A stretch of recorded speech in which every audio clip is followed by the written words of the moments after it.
Hello. जी हाँ दोस्तों, दिल थाम कर बैठे आप लोगों के बीच आ रही है एक बंगाल की हसीना धर्मेंद्र निर्मलिया के गाने पर ठुमका लगाने के लिए। एक डीजे वाले भैया थोड़ा लाइट ऑफ कीजिएगा।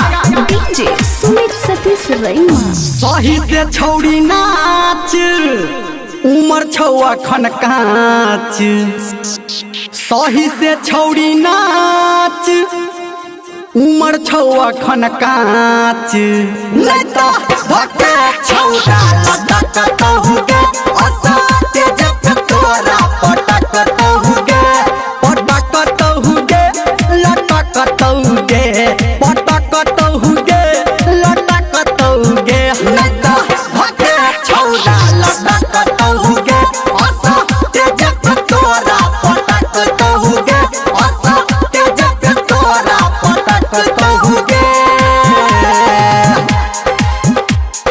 ए भैया आगे में जो भी बैठे हैं, ए भैया आप रेजर लाइट का उपयोग ना करें।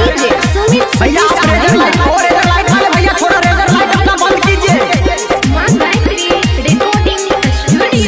एना ने छौड़ी बैठ कने लहंगा उठा के बैठ, एना ने छौड़ी बैठ कने लहंगा उठा के बैठ, नहीं तो लफुआ छौड़ा जोहत तहुगे असाते जब तोरा पटक तहुगे पटक तहुगे लटक तहुगे पटक तहुगे लटक तहुगे, नहीं तो धक्के छौड़ा लटक तहुगे असाते जब तोरा पटक तहुगे।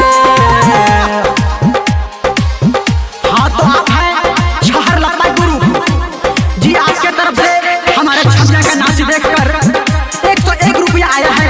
धन्यवाद भैया आपको। और हाँ भैया शांति बनाए रखें और भरपूर मजा ले हमारे इस ऑर्केस्ट्रा का। डीजे सुमित सतीश रईमा।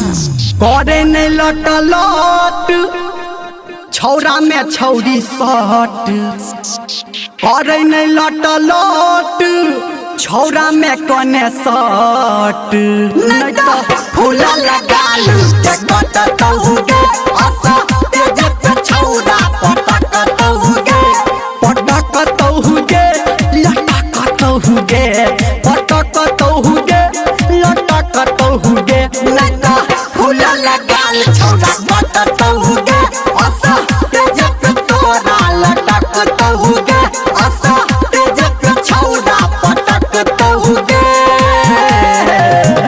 और आप हैं इनाम के दौर में महाकाल ग्रुप। जी हाँ महाकाल ग्रुप, इसका कहना है अनहरिया में जी ये भी गाना भैया बजवाए। जी जरूर ये भी गाना बजवाएंगे। शांति बनाए रखे भैया।